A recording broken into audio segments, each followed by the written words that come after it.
A esta hora bajamos el ruido y subimos el entendimiento de lo que importa. Economía, finanzas y realidad internacional. Inicia a las 5 siempre, con la conducción de Fernando Francia, de lunes a viernes a las 5 de la tarde, aquí por CRC 89.1 Radio. Hola, ¿qué tal? Bienvenidos, ¿cómo están? Hoy es jueves 19 de marzo del 2026 y son las 5:01 de la tarde. Eso quiere decir que usted va a estar al tanto de todo lo que importa en el mundo de la economía, las finanzas y la realidad internacional. Algunos de los titulares que marcaron la agenda hoy: bolsas en el mundo, Américas, Europas, Asia, a la baja, todo en rojo hoy en los marcadores. Bancos centrales se endurecen y vuelve el miedo a más inflación. Medicamentos en Estados Unidos mucho más caros que en Reino Unido, nos da un informe. Nigeria asegura casi $1,000 millones con Reino Unido en inversiones. Colombia agranda el déficit comercial y el oro y la plata se desploman hasta un 10%. Más adelante vamos a conversar con el analista Mariano Ferreira. Es especialista en comunicación política. Vamos a hablar de la actualidad en Argentina, la figura de Javier Milei, alrededor del escándalo de la moneda libra, que avanza con comisiones y demás, y todas las novedades que llegan desde allí. También se echaron para atrás la ley de empleo que habían aprobado y anunciado con bombos y platillos. También más adelante, al final del programa, la columna de hoy es con Claudia Uribe sobre relaciones internacionales. Vamos a ver qué nos trae de información de primera mano Claudia, como siempre. Y la producción a cargo de Mauricio Sandoval desde Bogotá, Colombia, y en controles el talento técnico de David Guerrero, que hace posible que estés escuchando este programa. Vamos a las noticias. Empezamos con el panorama global, como siempre. Empezamos en Estados Unidos. El costo de la guerra con Irán ya genera debate en Washington desde los primeros días, pero ahora es que podría alcanzar los $200,000 millones. Se había hablado de 1,000 millones por día, pero parece que algunas de las ONGs y think tanks que habían anunciado ese monto se fueron quedando cortos. Podría alcanzar 200,000 millones adicionales a un presupuesto de defensa que ya es de 1 billón, es decir, 1,000,000 de millones. El Pentágono defiende el gasto y Donald Trump lo calificó como un precio pequeño a pagar mientras crece la presión política por ese financiamiento. Los bancos centrales en distintas partes del mundo están endureciendo condiciones sin subir las tasas. La Reserva Federal, por ejemplo, que ya lo informamos, dejó las tasas como estaban. El Banco de Inglaterra, el Banco Central Europeo mantuvieron tipos también, pero los mercados ya anticipan subas ante el impacto del petróleo en la inflación. Las expectativas de tasas más altas se dispararon tras la guerra en Medio Oriente y se espera que empiece a surgir en las próximas semanas. Por otro lado, el plan Trump RX para bajar precios de medicamentos no logra cumplir su promesa. 1/3 de los fármacos analizados resulta más barato en Reino Unido, con diferencias de hasta 82%. La iniciativa buscaba igualar precios globales, pero enfrenta críticas en plena campaña electoral hacia las elecciones parlamentarias de noviembre en Estados Unidos, y no está funcionando el plan Trump RX. California evalúa exigir formación en inteligencia artificial en las facultades de Derecho. Vaya novedad, vaya forma de aplicar ahí la inteligencia artificial. Sin duda en muchas facultades lo están haciendo, pero la medida obligaría a enseñar el uso responsable de esta tecnología en los programas jurídicos, en un intento por adaptar la profesión a los cambios tecnológicos que sin duda todas las profesiones tendrán que ir haciéndolo poco a poco. La tensión política escala en Estados Unidos. Jueces que fallaron contra Trump enfrentan amenazas contra sus familias.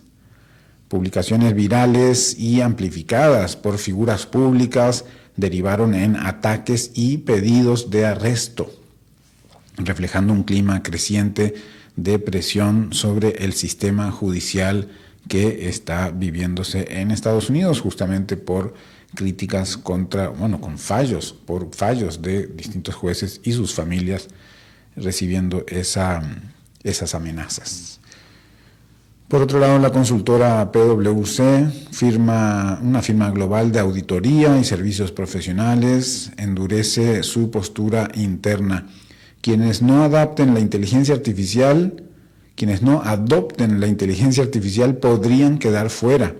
La empresa busca transformar su modelo hacia servicios automatizados y suscripciones digitales, reemplazando el esquema tradicional basado en horas de trabajo. Esto lo señala el Financial Times, y la consultora internacional, por supuesto, PwC, pues está en el centro del debate. Asia y Pacífico. En Sri Lanka y Tailandia enfrentan el impacto directo de la guerra energética, pues el racionamiento del combustible en el primer caso y escasez en estaciones en el segundo, es decir, racionamiento en Sri Lanka y escasez en estaciones de Tailandia, es lo que está generando importantes problemas en estos dos países. La suba del petróleo está generando tensiones, además en el suministro y compras, de pánico entre la población. Eso es lo que pasa también muchas veces cuando las noticias corren y la gente empieza a desesperarse, y pues entonces las noticias se aceleran más que poder alcanzar para todos. En la India se encendieron alertas por ataques a infraestructuras energéticas en el Golfo. El país teme interrupciones en el suministro tras el impacto sobre la mayor planta de gas natural licuado del mundo en Qatar. Esto podría agravar la crisis energética global, pero especialmente en la India, indican varias agencias. Y en África, les decía en titulares, Nigeria firmó con Reino Unido un acuerdo de financiamiento por unos 990 millones de dólares para modernizar, casi $1,000 millones para modernizar puertos clave en Nigeria.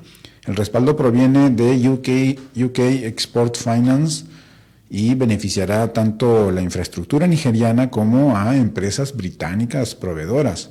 Esto es importante también porque África está también en medio de la disputa entre las distintas potencias en la guerra comercial por acercarse a ese territorio. Está China ya con mucho acercamiento a la región, Estados Unidos perdiendo ese terreno y pues el Reino Unido ganando ahí esos terrenos y ese negocio, ese aporte y esa ayuda para que sus empresas puedan tener mejores condiciones en Nigeria.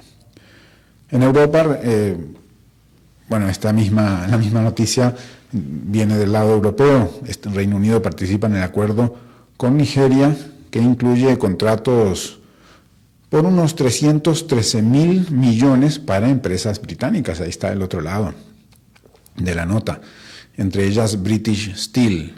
El pacto busca impulsar exportaciones y fortalecer la industria siderúrgica local, pero con inversión entonces de Reino Unido. En América Latina, en Argentina, el 70% de los supermercadistas, los empresarios de supermercados, prevé que la actividad seguirá estancada en los próximos meses. Solo el 21% espera mejoras. El 70% de los empresarios de los mercados piensa que la actividad seguirá estancada, el 21% espera mejoras, en un contexto de consumo debilitado y baja confianza empresarial, según datos oficiales del INDEC. Y en Colombia las importaciones crecieron 9,7%. Las importaciones en enero llegaron hasta 5.902 millones de dólares, impulsadas por manufacturas principalmente. El déficit comercial se amplió a 1.328 millones de dólares, con China consolidándose como principal proveedor de las importaciones colombianas. Y en una nota fechada en México, pero a partir de una empresa brasileña, Natura, es una empresa brasileña de cosméticos. Natura relanza la marca Avon en Brasil y México para ganar participación de mercado. La estrategia apunta a fortalecer su presencia en dos de sus mercados claves en la región, tanto México como Brasil. Así que es Natura la que estaría detrás de este relanzamiento de la marca Avon en estos dos países. Y en México avanza en el uso de la inteligencia artificial en logística, aunque detrás de Estados Unidos, que lidera, y México pues lidera América Latina. El 72% de las empresas ya utiliza inteligencia artificial básica y crece la adopción de sistemas que automatizan decisiones operativas en tiempo real.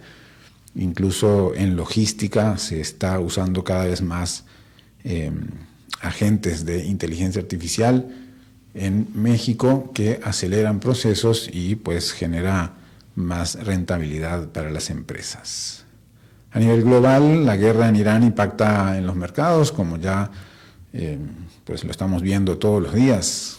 Oro y plata, por ejemplo, caen cerca de un 10%, pese a su rol de ser refugio, pero no está siendo utilizado por los inversionistas en este momento ese papel del refugio, tanto el oro como la plata. Están presionados por la suba de tasas y un dólar más fuerte. También retroceden metales industriales como el cobre, reflejando temores sobre la economía global. Así que oro y plata y hasta cobre caen cerca de un 10%. El conflicto amenaza el suministro global de helio, clave para semiconductores. Así que ahí se pone una red flag, un problema en ciernes. Qatar producía más de un tercio del total mundial del helio, pero ataques a su principal instalación frenaron operaciones, generando riesgo para la industria tecnológica. Esto sin duda va a dar más que hablar. La Organización Mundial de Comercio advierte que el encarecimiento de la energía podría recortar en 0,5 puntos el crecimiento del comercio global en 2026, en un contexto donde también influye el avance de la inteligencia artificial. Así que la OMC, la Organización Mundial de Comercio, pues estaría advirtiendo que muy probablemente 0,5 puntos menos de crecimiento que se ha establecido, que se ha previsto para el 2026. Bueno, en temas del conflicto de Medio Oriente, que ya debería ser prácticamente una sección en este panorama global, la concentración del petróleo en zonas de conflicto eleva los riesgos. 6 grandes productores están en guerra, poniendo en peligro cerca del 35% del suministro global y aumentando la volatilidad de los mercados energéticos. Estos 6 países son Arabia Saudita, Rusia, Irán, Irak, Emiratos Árabes Unidos y Kuwait, los 6 grandes productores que están en la zona de conflicto. La producción mundial de petróleo crudo ronda los 105 millones de barriles diarios. 105 millones de barriles diarios, de los cuales cerca de 2/3 partes se concentran en apenas 10 países. De ese grupo, 6, los 6 que acabamos de mencionar, enfrentan conflictos actualmente, lo que implica que, como dijimos, alrededor del 35% de la producción global está en zona de riesgo. Sin duda esto es uno de los elementos que hay que estar tomando en cuenta. Y bueno, justamente porque todas las bolsas prácticamente que monitoreamos cerraron a la baja, agregamos este elemento para el día de hoy. Bolsas cerraron en rojo, pero bastante por encima de los peores niveles del día. Es decir, parecía que iba a haber un bajón importante, pero lograron reponerse un poco, manteniéndose en negativo, pero no tan catastrófico. La sesión arrancó con mucha presión por el salto del petróleo, que en un momento llegó a dispararse hasta 10% más, pero por los ataques entre Irán e Israel sobre infraestructura energética sensible en la zona. Eso metió miedo por inflación, costos energéticos y más incertidumbres para la Reserva Federal, además. Pero hacia la tarde el crudo recortó bastante, incluso con una caída de hasta 2% en Brent, por ejemplo, y después de señales que el mercado leyó como posible desescalada al Medio Oriente. Ahí las bolsas recuperaron parte importante del terreno perdido antes del cierre.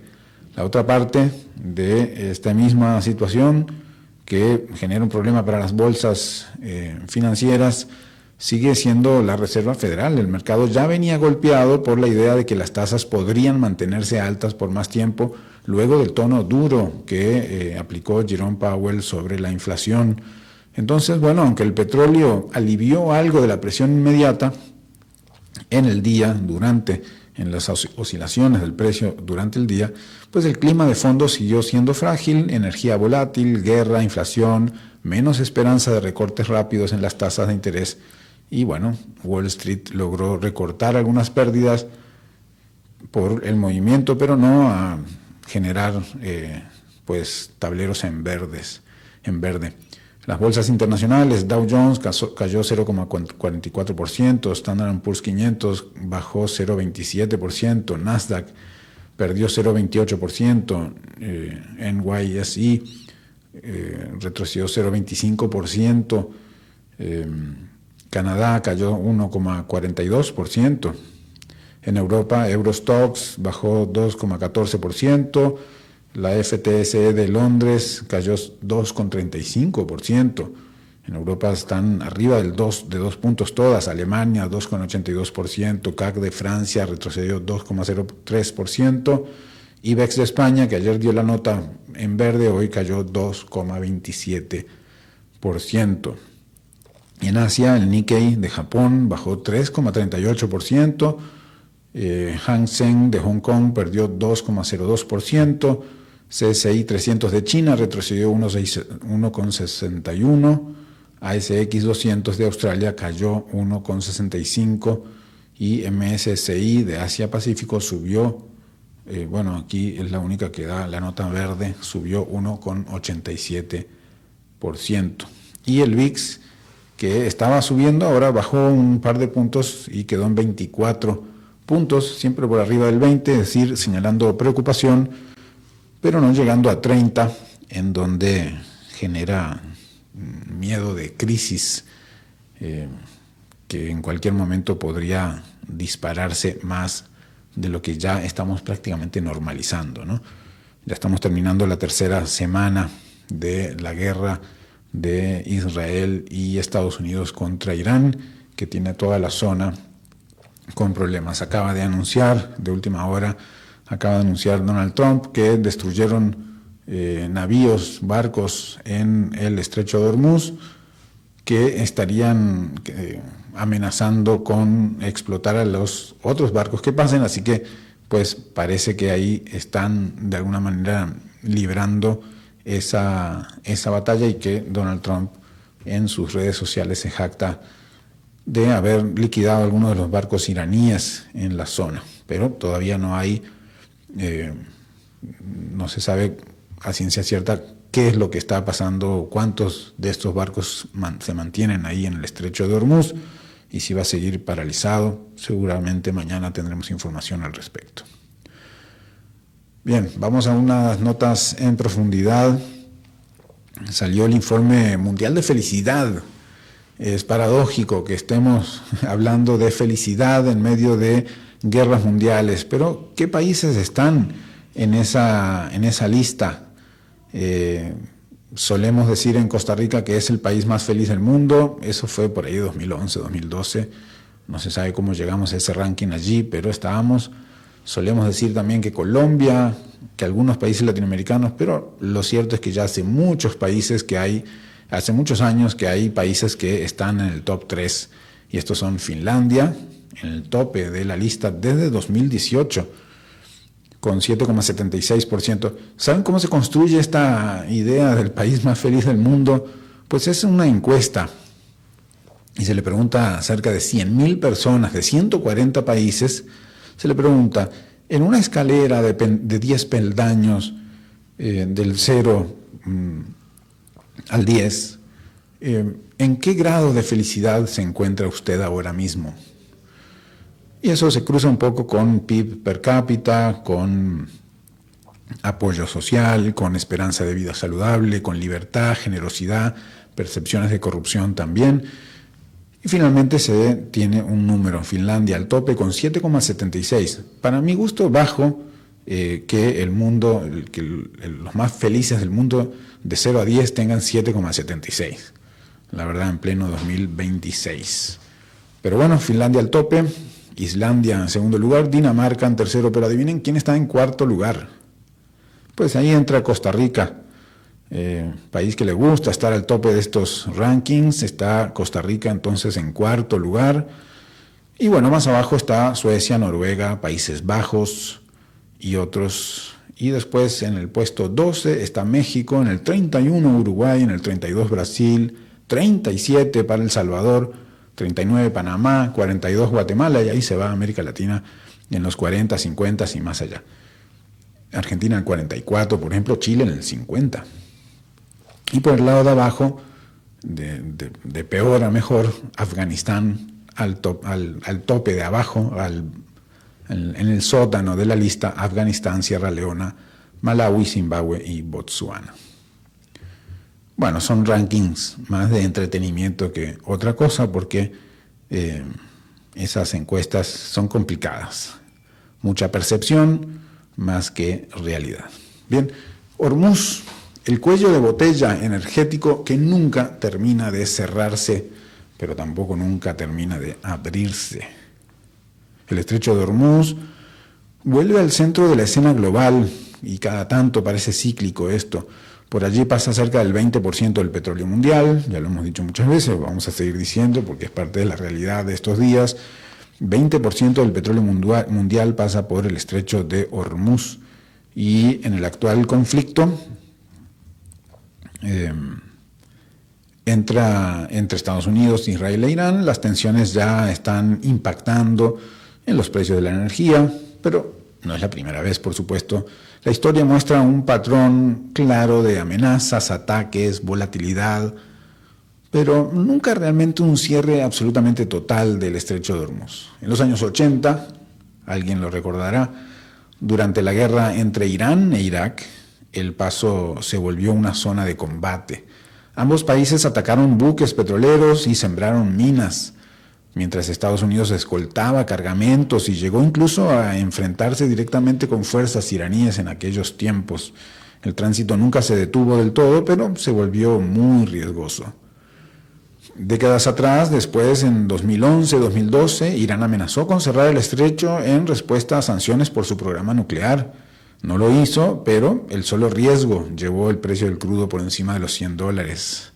Algo similar ocurrió en 2018, tras la salida de Washington del acuerdo nuclear, amenazas, tensión, pero no hubo un bloqueo efectivo. Entre 2019 y 2025 el conflicto tomó otra forma. Ataques a buques, incautaciones, sabotajes, todo esto elevó los costos de seguros y el nerviosismo del mercado. Incluso en la breve guerra de 2025, recuerdan el bombardeo que Estados Unidos protagonizó en Irán, pues el paso también siguió abierto. Así que pues la historia se repite, Hormuz rara vez se cierra, pero muchas veces entra en tensiones. Y después está el otro canal por el cual se pasa para ir hasta el canal de Suez, está el otro estrecho que está enfrente de Yemen, por ejemplo, y Yemen podría estar aliándose a Irán para cerrar los dos estrechos, y eso sí sería la hecatombe de la cadena de transporte, de muchísimo comercio, por supuesto que mucho petróleo, mucha energía. Bien, seguimos con algunas notas más. Vamos a ver qué tenemos por aquí.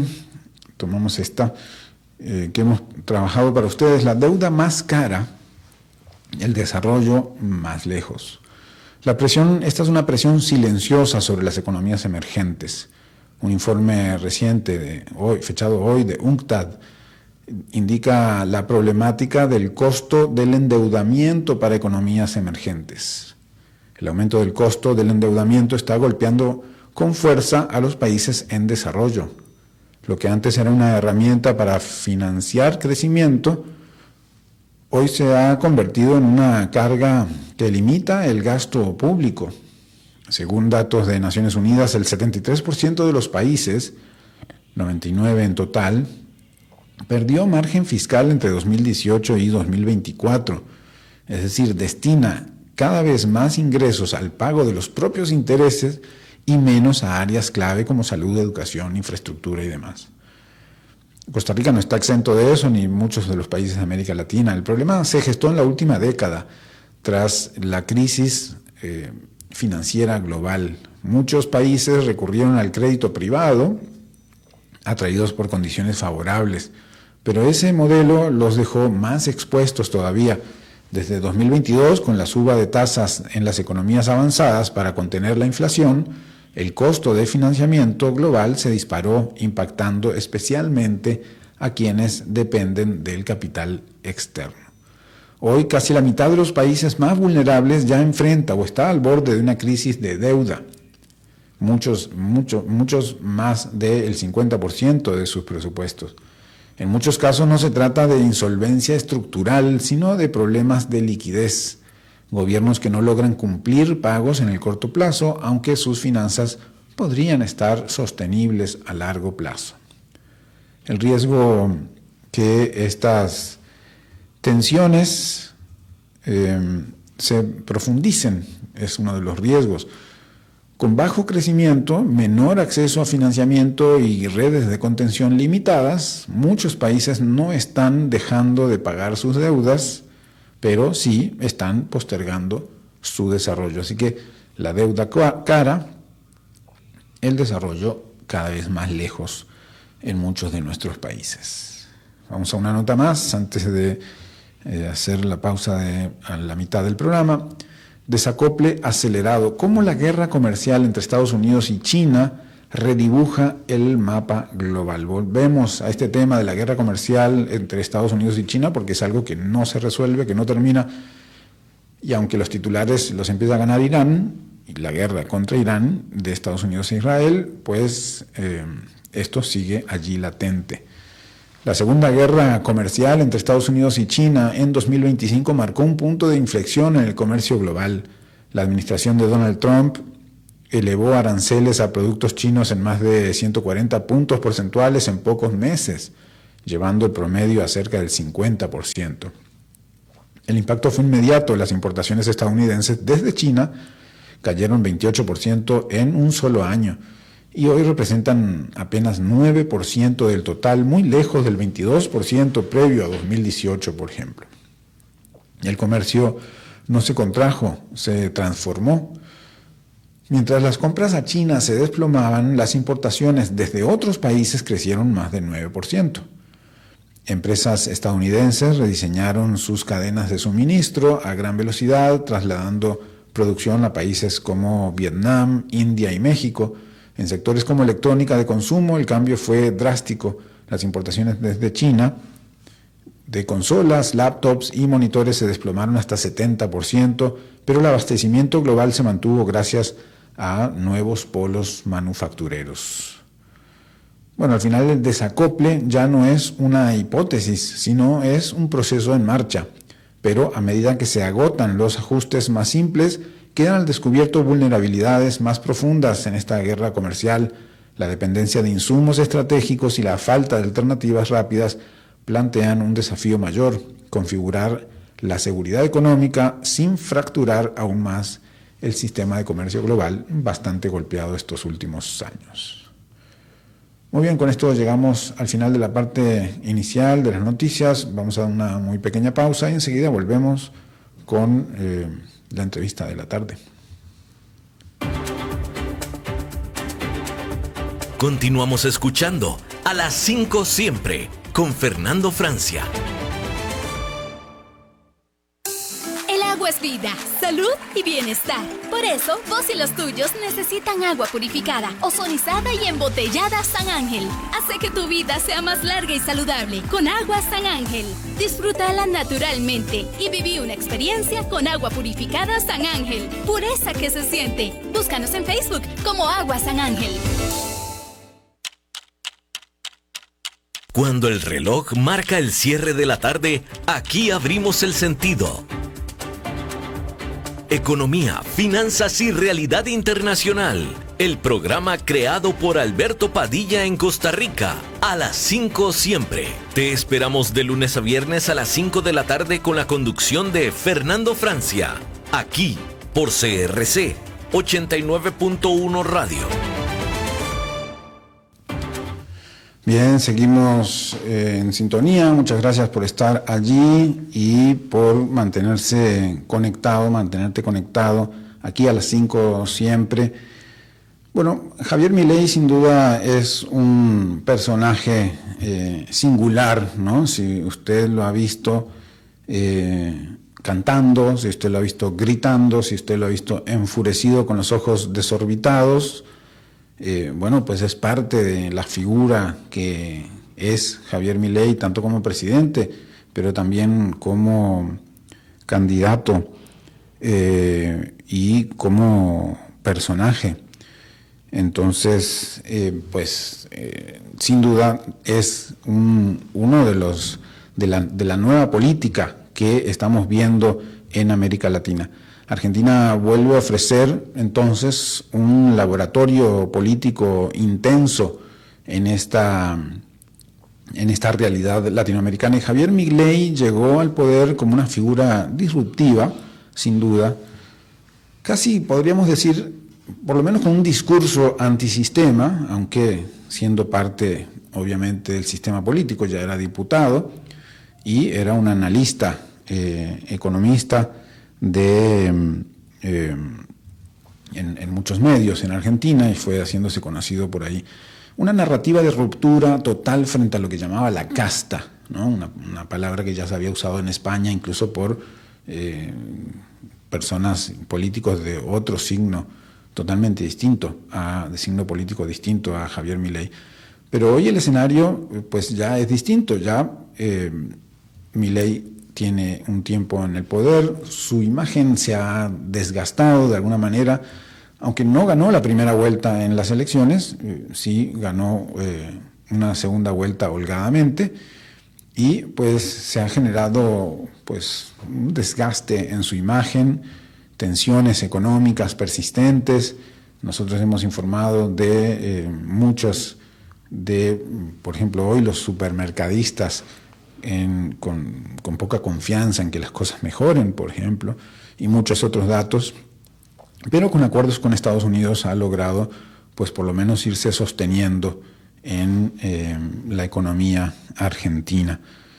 El escenario, les decía, es distinto, hay una caída de su imagen, hay tensiones económicas persistentes, hay cuestionamientos éticos, incluso en el caso de la criptomoneda Libra, que es algo que, bueno, lo habíamos hablado en el programa aquí con Alberto hace un par de años ya, y cómo un tuit de Javier Milei pues había fomentado esa criptomoneda y generado un problema para muchos que habían invertido allí. Pues eso y una agenda internacional que lo posiciona con un alineamiento muy marcado, obviamente muy cercano a Estados Unidos, y pues se mantiene en esa línea. Incluso ha dicho que es el presidente más sionista del mundo, ¿no? En claro apoyo a Israel. En paralelo, pues se configura el sistema político alrededor de esta figura, porque pues tiene difícil recambio en su propio movimiento político, porque es un movimiento muy personalista, pero Mauricio Macri, el expresidente que ya fue presidente de Argentina, busca ahora reposicionar a su partido, que de alguna manera buscó alianzas con Javier Milei, pues busca reposicionar Mauricio Macri entonces al PRO, sin romper con Milei, una especie de continuidad que pudiera representar algo distinto, pero que pudiera darle continuidad a lo que se está haciendo en el gobierno. Y la oposición, por supuesto, intenta capitalizar ese desgaste. En ese contexto surgen estas disyuntivas, ¿no? De cómo, no solo cómo llegó Milei, sino cómo se sostiene, con qué acuerdos políticos, aunque en la última elección, con apoyo del propio presidente Donald Trump, pues había ganado más escaños en el Parlamento y pues había logrado más apoyo de la población, pero ya 2026 no es lo mismo que 2025 y se mantiene con problemas de reputación, sobre todo con este tema de Libra, que lo tiene con acusaciones importantes al interno, no solamente en la clase política, sino también en la justicia, justamente. El caso Libra es uno de los más importantes que está golpeando en estos momentos la imagen y pues la presidencia de Javier Milei. Fue uno de los temas que ahora además está muy como noticias en Argentina, porque empiezan a surgir elementos de distintos teléfonos celulares que están incautados ya por la justicia y empiezan a salir los mensajes que se habían dado antes, después. Incluso en el momento que hace un tuit difundiendo la existencia de esta criptomoneda Libra, resulta que unos minutos antes de hacer ese tuit llama a uno de los involucrados y unos minutos después vuelve también a llamar a otro de a ese mismo de los involucrados en el caso Libra. Entonces, pues no pareciera que, como él ya lo había dicho, como Milei lo había dicho, esto fuera algo como una casualidad, que se encontró en el internet esa moneda y quiso tuitear sobre ello, ¿no? Que era la narrativa que había usado al inicio, ¿no? Ahora hay nuevas revelaciones surgidas justamente en el peritaje del teléfono móvil de Mauricio Novelli, el empresario argentino que contactó al presidente Javier Milei con el principal impulsor de la criptomoneda Libra. Eso es lo que se está ahora pues apareciendo en los medios, pero también en la justicia. Esto contradice la versión de los hechos que el propio mandatario dio tras el escándalo hace un par de años y siembran dudas sobre el accionar del fiscal de la investigación incluso. El 14 de febrero del 2025 el presidente hizo una publicación en X, ahí está, 14 de febrero de 2025, lo habíamos comentado aquí en el programa con Alberto, alrededor de esa fecha, seguramente a finales de febrero de ese año 2025, hace un año ya. El presidente Milei hizo una publicación en X en apoyo al lanzamiento de la criptomoneda Libra, que dijo se dedicaría a financiar emprendimientos y pequeñas empresas en Argentina. Todo esto, pues supuestamente simplemente porque la encontró en internet.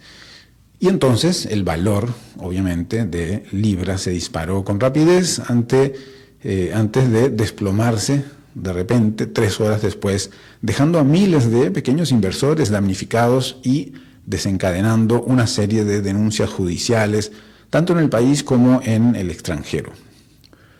Milei fijó inicialmente la publicación en su perfil de X, imagínense, antes de eliminarla, incluso horas después, y publicar otra en la que retiró su apoyo al proyecto y aseguró no tener vinculación ni estar realmente interiorizado de sus detalles. Sin embargo, la información revelada tras la filtración del contenido del celular de Novelli pone en duda esa afirmación. No solo se conoció el borrador de un contrato de asesoramiento especializado en blockchain y criptomonedas entre Milei y el creador de Libra. Había un contrato, el creador de Libra, Hayden Mark Davis. Sino que también salió a la luz el documento de un acuerdo por $5 millones, divididos en 3 pagos. a cambio del apoyo del presidente al emprendimiento en sus redes sociales. O sea que está documentado incluso. El 29 de enero, Novelli se reunió con Karina Milei, secretaria general de la presidencia y hermana del mandatario, a quien Javier Milei le dice el jefe, en la sede del Ejecutivo. Desde allí inició averiguaciones que continuaron al otro día sobre relojes Rolex, autos de lujo y propiedades en barrios cerrados que podrían adquirirse sin factura. Este promotor de la moneda libra, Hayden Mark Davis. Al día siguiente, Davis llegó a la Argentina para mantener una reunión con Milei, en la que también estuvieron presentes Novelli y 2 de sus socios. Los registros telefónicos indicaron que Novelli y Milei intercambiaron 7 llamados al día del lanzamiento de Libra. 7 llamados en el propio día del lanzamiento de Libra, 5 en la hora previa a la publicación del presidente en redes sociales y 2 en la media hora posterior. Todo esto surge de la intervención de los teléfonos de los involucrados. Según la información recabada del teléfono de Novelli, el intercambio comercial con Milei comenzó en 2021 en realidad, cuando el empresario comenzó a ofrecer cursos sobre inversiones digitales desde el portal NIW Professional Traders y sumó al entonces candidato a diputado en 2021, que ya era influencer económico, como profesor y difusor de la plataforma y tenía pues acceso a muchos medios también.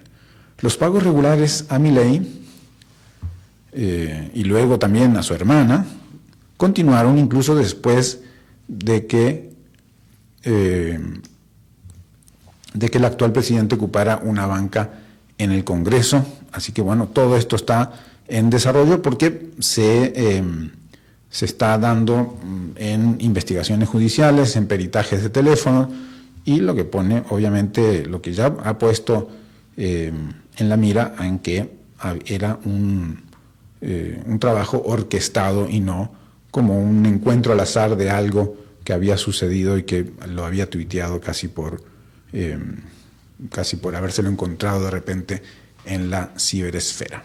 Bueno, eso es lo que teníamos un poco sobre Milei y vámonos entonces a la columna. A las 5 siempre presenta columnista del día, Claudia Uribe, viceministra de Comercio Exterior 2001-2004, embajadora en la OMC 2004-2008. Sus puntos de vista sobre comercio internacional y relaciones internacionales. Aquí, a las 5 siempre, con su anfitrión, Fernando Francia, por CRC 89.1 Radio. Viceministra de Comercio y embajadora de Colombia.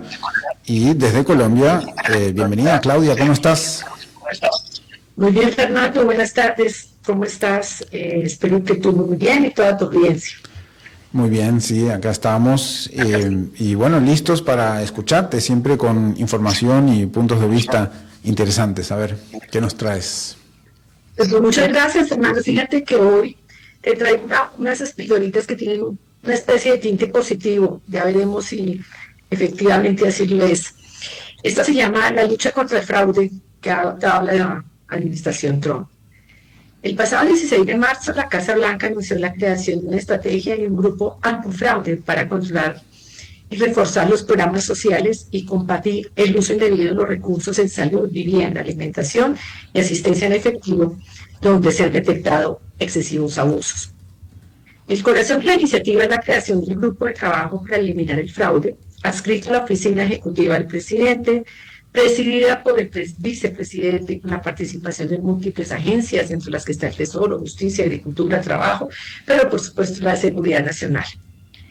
El grupo coordinará acciones con el Consejo de Seguridad Nacional en temas de seguridad y crimen. En honor a la verdad, las motivaciones son convincentes porque el fraude existe. Sin embargo, su divulgación ha sido una nueva fractura política en los Estados Unidos.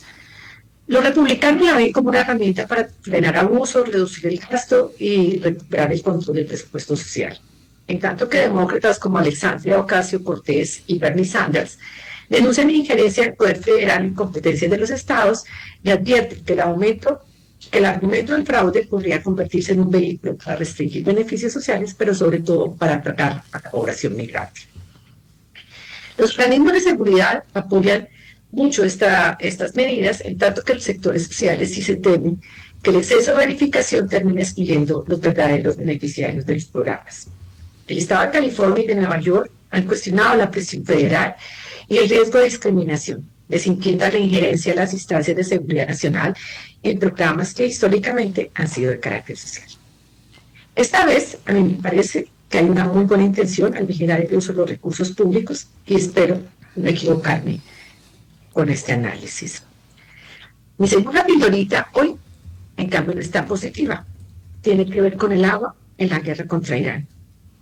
El pasado 7 de marzo, en la isla de Quds, en Irán, una planta desalinizadora de agua fue alcanzada en medio de bombardeos. El gobierno iraní denunció que el ataque dejó sin agua potable a más de 30 poblaciones. En Bahrein también se reportaron daños en una planta tras un ataque con drones. Bombardear desalinizadoras de agua es parte ahora de los objetivos estratégicos. En el Medio Oriente, millones dependen casi exclusivamente del agua desalinizada. Menos de 30 plantas abastecen a más de 70 millones de personas. Atacar el petróleo afecta la economía, pero atacar el agua va contra la vida. Esta es la nueva manera de llegar contra la población civil dentro de esta guerra iniciada contra Irán. Mi tercera pildorita tiene que ver con Venezuela. Mediante las licencias 49 y 50 del 29 de enero del 2026, Estados Unidos liberalizó restricciones contra las operaciones de compañías americanas y de otros países en Venezuela.